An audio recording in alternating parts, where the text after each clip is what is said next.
माँ। वो लड़का 10-12 साल का होगा। स्कूल से आते ही उसने अपनी बैग को फेंका और अपनी माँ से झगड़ने लगा। तुम मेरे स्कूल में क्यों आई? माँ ने कहा, बेटा तुम्हारे लंच बॉक्स में चटनी रखना भूल गई थी और तुम टिफ़िन लेकर स्कूल चले गए थे। बेटा बोला, लेकिन तुम इतना नहीं जानती, तुम कानी हो, तुम्हारे पास केवल एक ही आँखें हैं। तुम्हारे जाने के बाद सब मुझसे कहने लगे कि तेरी माँ तो कानी है। सब हंस रहे थे, मेरा मजाक उड़ा रहे थे। बेटा बोला, मैं आज नहीं खाऊंगा। माँ बोली, बेटा दोबारा तुम्हारे स्कूल में नहीं आऊँगी, खा लो। लेकिन लड़का बार बार अपनी माँ को सुना रहा था कि तुम कानी हो, तुम कानी हो, तुम कानी हो। माँ इस जहर को शंकर की भांति पी गई और अपने बालक से बहुत प्रेम किया। गांव में जाकर माँ ने अपने बेटे को पढ़ाया। बेटा स्कूल में प्रथम आया। शैक्षिक स्थान ने उसके सम्मान में स्कूल में कार्यक्रम का आयोजन किया। लड़का तैयार हो गया और स्कूल के लिए निकल गया। माँ ने कहा, बेटा मैं आऊँ या नहीं? लड़के ने कहा, तुम कहानी हो, और इतना कहकर वो चला गया।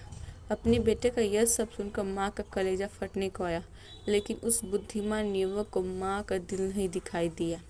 माँ रो रही थी, उससे रहा नहीं गया और वो अपने बेटे का कार्यक्रम देखने के लिए स्कूल में चली गई और सबसे आखिरी में खड़ी रही। लड़के को हार पहनने देख वो रोने लगी। लड़का घर आया। माँ ने कहा, बेटा मैं तुम्हारे स्कूल में गई थी तुम्हारा सम्मान देखने। अभी तो माँ ने अपनी बात पूरी भी नहीं की और लड़के जोर से चिल्लाया। लड़के को अपनी माँ की ममता नज़र नहीं आई, क्योंकि बुद्धि को ममता नज़र नहीं आती, उसे बाहर का विषय समझ में आता है।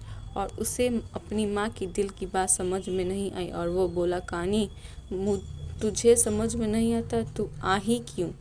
समय गुजरा, लड़की की शादी हो गई। उसकी पत्नी ने कहा, अड़ोस पड़ोस के लोग मुझसे कहते हैं कि तुम्हारी सास तो कानी है, मुझसे यह सहन नहीं होता। और एक दिन लड़के ने अपनी माँ से कहा, तू कानी है, इसलिए हम शहर रहने जा रहे हैं।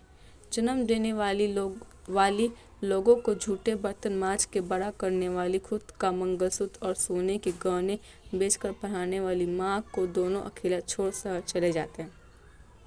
करीब 7 साल बीत गए होंगे। एक दिन माँ की तबीयत खराब हो जाती है। माँ सोचती है कि एक दिन मैं चली जाऊंगी, लेकिन सब कहते हैं कि परी जैसी पुत्री है और राजकुंवर जैसा पुत्र है।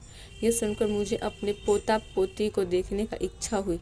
तब बहू का और बेटा का दिल चीर देने वाला शब्द आया कि तू कानी है। वो रुक गई।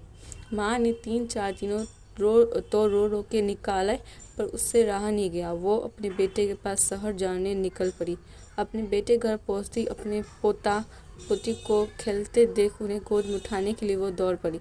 तब उसकी बहू ने कहा, हाथ मत लगाना। तभी उसका लड़का आया और गुस्से से बोला, कानी तू क्यों आई है? चली जा। सुनाने का काम दिमाग करता है, बुद्धि करती है, लेकिन किसी के बोले गए कटुर वचन को सुनने लेने का काम प्रेम करता है, हृदय करता है। माँ अपने आंसू को रोक कर जैसे तैसे करके वापस अपने गांव आ गई। कुछ दिनों के बाद गांव के मुखी ने शहर में रहते हुए उनके लड़के को फ़ोन करके कहा, तुम्हारी माँ अब कुछ दिन की ही मेहमान है। मुखिया की शहर में वो लड़का अपनी माँ से मिलने के लिए शहर से गांव निकल गया, लेकिन वो मन में ही क्रोधित हो गया था और बोला, कानी मर जाए तो अच्छा है। लड़का जब गांव पहुंचा तब मुखिया और पड़ोसियों ने कहा कि तुम्हारी माँ तो कल रात को ही गुजर गई थी। हमने तुम्हारी कल दोपहर 12 बजे तक राह देखी, फिर तुम्हारे न आने पर हमने तुम्हारी माँ का अग्निदाह संस्कार कर दिया।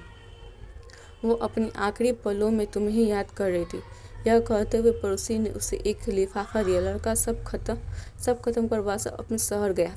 पत्नी ने पूछा, क्या हुआ? लड़का नफरत से बोला, माँ मर गई, कहानी चली गई। पत्नी ने चाय पी लिया। लड़के ने चाय पीते पीते वह लिफाफा खोला और उसने जो कागज़ था उसे पढ़ने लगा। बेटा, अब मुझे लगता है कि मेरे जाने का समय आ गया है, इसलिए मैं तुम्हें ये बात कर रही हूँ। बेटा, जब तुम बहुत छोटा था तब एक एक्सीडेंट में तेरी एक आँख चली गई थी। मैं तुझे एक आँख को देख नहीं सकती थी। तेरे पिता ने तेरा इलाज करवाने के लिए अपनी सारी जमा पूंजी खर्च कर दी थी, पर तेरी एक आँख ना दिला सके और मैं तुम्हें एक आँख का नहीं देख सकती थी। आखिर मैंने अपनी एक आँख तुझे दी। तेरी दूसरी आँख देखकर मेरी एक आँख में खुशी के आंसू आते थे। बेटा सुखी रहना, तेरी माँ। चाय का कप भरा ही रह गया और लड़का जोर से बोला, ओ माँ, कहकर फुट फुट कर रोने लगा। ओ माँ, तुम मेरे लिए कानी हो गई। माँ, तुझे मुझे अपनी आँख दी। माँ, तूने मुझे बताया क्यों नहीं? तू आज तक एक बार भी क्यों